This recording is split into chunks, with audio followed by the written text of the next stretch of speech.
Pablo Escobar era conhecido por muitos como um homem cruel, que não pensava duas vezes antes de eliminar quem estivesse em seu caminho.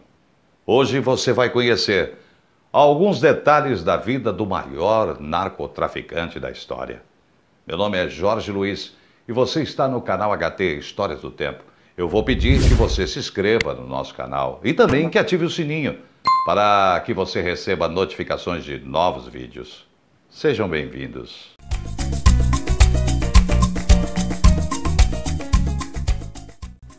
Pablo Escobar teve uma infância muito pobre e uma família muito humilde. Ele era filho de um agricultor e de uma professora primária. Uma coisa que poucos sabem é de que Pablo chegou a cursar por alguns meses ciências políticas, mas abandonou os estudos por não poder pagar a faculdade.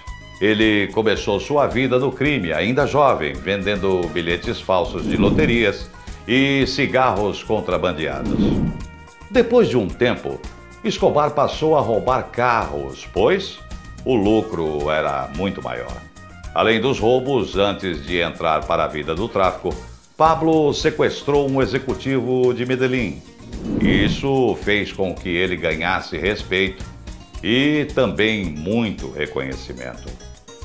Pablo percebeu que o tráfico de drogas iria lhe dar muito dinheiro e começou a contrabandear cocaína. Ele se tornava cada vez mais influente e chegou a ser responsável por 80% de toda a cocaína que entrava ilegalmente dos Estados Unidos. Para fortalecer seu império, ele fundou o Cartel de Medellín, que era composto por vários outros traficantes. Segundo algumas fontes, o Cartel de Medellín faturava milhares de dólares por dia e gastava quase 3 mil dólares por mês em elásticos para prender os rolos de dinheiro. O dinheiro era tanto que Pablo o enterrava em lugares espalhados pela Colômbia.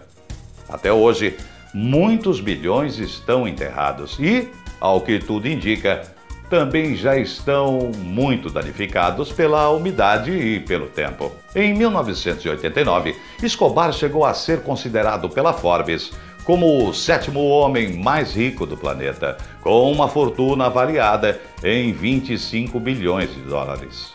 É claro que Escobar tinha muitos inimigos e por isso formou o próprio exército paramilitar. Seus soldados recebiam o nome de sicários e seguiam todas as ordens do patrão. De acordo com alguns dados, Pablo Escobar foi responsável pela morte de mais de 4 mil pessoas ao longo de 20 anos, incluindo mais de 200 juízes, um candidato à presidência da Colômbia e vários jornalistas e policiais. Pablo passava por cima de todos e quem não aceitava o suborno era executado. Um caso que chocou a Colômbia na época foi o assassinato de Andrés Escobar. Ele foi morto na Copa do Mundo de 94 ao marcar um gol contra pela seleção colombiana. Pablo era apaixonado por sua seleção e não perdoou o erro cometido pelo zagueiro. Apesar de toda a crueldade, Pablo era muito querido pela maioria do povo colombiano, que o apelidou de Pai dos Pobres. Ele construía estádios de futebol em periferias e dava dinheiro e casa aos mais necessitados. Escobar também se tornou muito conhecido por suas extravagâncias. O narcotraficante criou seu zoológico particular, que tinha girafas, leões, elefantes e camelos. Isso tudo em sua fazenda chamada Anápolis. Ele tinha 15 aviões, incluindo um jatinho particular e 6 helicópteros que ficavam à sua disposição. Pablo chegou até queimar 2 milhões de dólares para manter a sua filha aquecida em uma noite muito fria, quando ele e sua família estavam escondidos em uma região montanhosa de Medellín. Escobar era um homem ambicioso que sonhava em se tornar o presidente da Colômbia.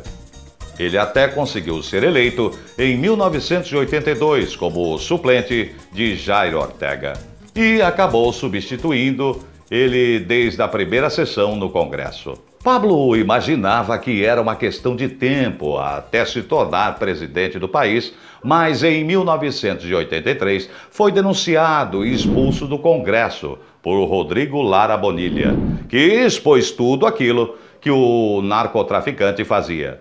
Em 1991, após ter mandado matar o candidato à presidência Luiz Carlos Galán, Pablo Escobar fez um acordo com o governo colombiano para evitar sua extradição para os Estados Unidos. O acordo foi de que Escobar cumpriria sua pena em uma prisão construída por ele mesmo, que recebeu o nome de A Catedral. Por fora, a prisão era comum, mas por dentro era muito luxuosa. Além de mesas de sinuca, tinham também várias bebidas e TVs pelo local. No ano seguinte, em 1992, Pablo fugiu da prisão e se tornou o homem mais procurado da Colômbia. Ele passou um ano fora do radar da polícia, até que no dia 2 de dezembro de 1993, foi encontrado em um bairro de classe média em Medellín. A operação que levou Escobar à morte durou apenas 15 minutos. Pablo Escobar tentou fugir pelo telhado de uma casa, mas acabou sendo alvejado por vários disparos. Até um próximo vídeo. Até uma próxima história.